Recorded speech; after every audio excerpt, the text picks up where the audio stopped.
Some of the drills you're going to see on the hill are going to be similar to what we did on the track.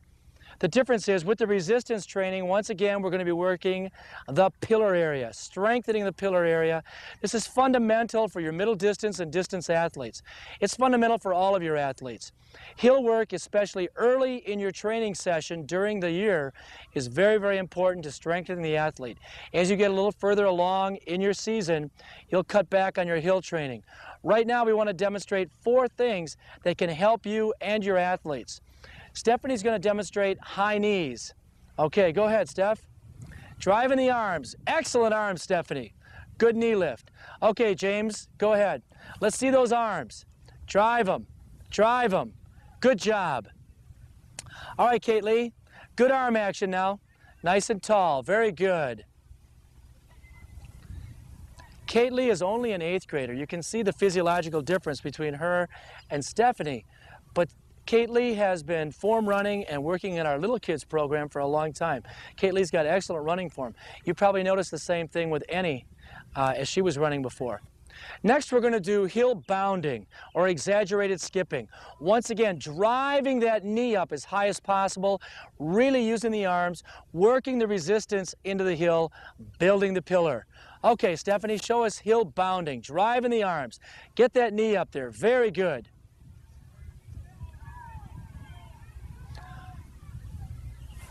Good job, Steph. Okay, James.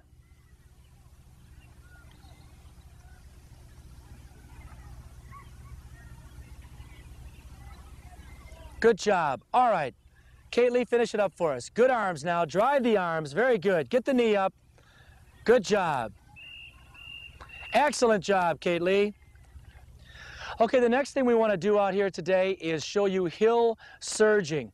And if your runners have run cross country, they've probably experienced lots of hills. Once again, this is an excellent way to strengthen the pillar and to get your athletes working on their running form. One of the best times to work on form drills, remember, is after a hard workout when your athlete is the most tired. That simulates the way they are at the end of a race when they're very, very tired and when their form tends to go downhill. All right, go ahead. Really quick. Good job. Good job, Steph. All right, go ahead, James. Up the hill, quickly, use the arms. Drive the arms, drive the arms. Good job. All right, Kate Lee, let's see you drive those arms.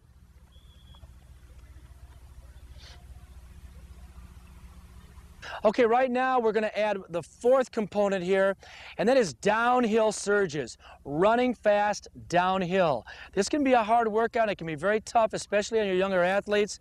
It can affect the quadriceps, hip flexors. It's a good strengthener, and it allows the athletes to run faster than what they can do on their own, the downhill. All right.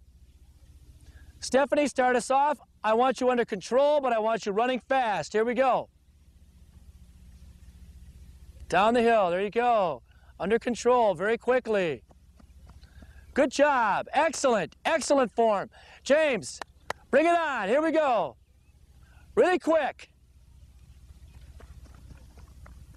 Good job. All right, Kate Lee.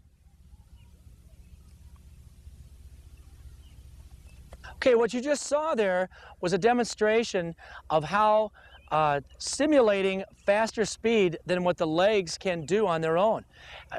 Downhill running is an excellent way to teach neuromuscular response and get your athletes to fire the turnover faster that you want them to have in race-like situations.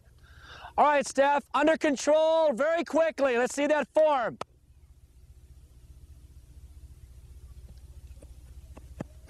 Good job. Okay, James, let's see it. Under control, very fast. Use the hill.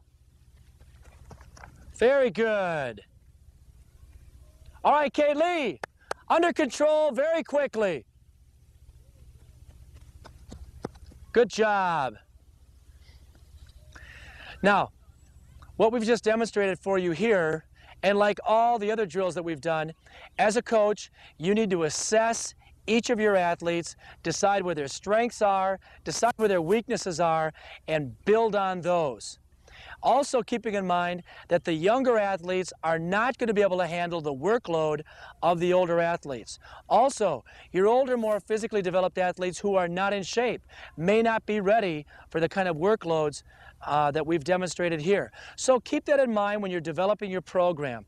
If you're going to do, let's say, 3 sets of 10 of the hill surges or high knees or hill springing, whatever it is on there, make sure that you keep in mind that your younger kids are not going to be able to do the same amount of workload as your older kids.